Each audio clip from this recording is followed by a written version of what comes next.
जगातल्या प्रत्येक व्यक्तीला गोष्ट ऐकायला आवडते. तुमच्यापैकी सुद्धा प्रत्येकाला गोष्ट नक्कीच ऐकायला आवडत असेल. कुणाला गोष्ट ऐकायला आवडत नाही? इथे बसलेल्यापैकी कुणाला गोष्ट आवडत नाही असं कोणी आहे का? एनीवन? कुणीच नाही. तर प्रत्येकाला गोष्ट आवडते. आपल्या आजूबाजूला दररोज गोष्टी घडत असतात आणि आपण डोळे उघडे ठेवून ते पाहत असतो. गोष्ट ही एक अतिशय रंजक गोष्ट असते.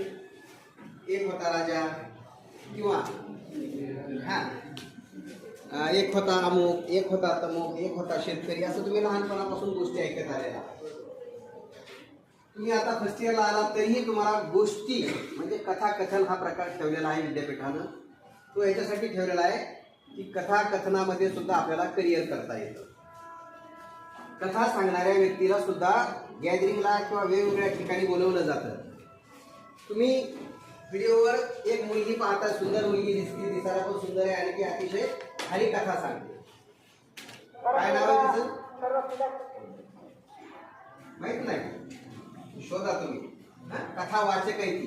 10 लाख रुपयाची घेतीये. किती लाख रुपये? 10 लाख रुपये घेती एका आठवड्याच्या कथा वाचण्याची. आणि कथा सांगताना सुद्धा प्रत्येक माणसाला उत्पन्नाचा सोर्स सुद्धा तयार होतोय.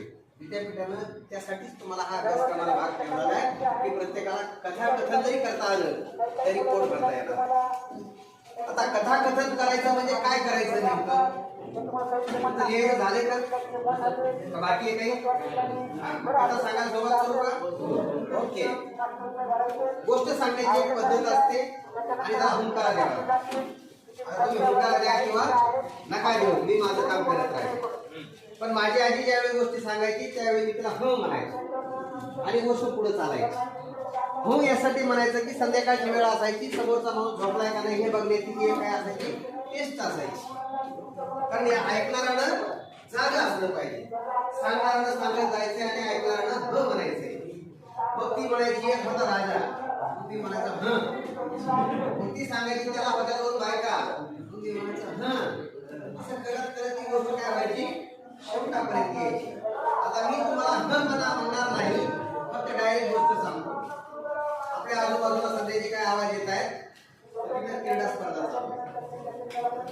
बाजूच्या शाळेमध्ये काय चालू आहे तर क्रीडा स्पर्धा चालू आहे.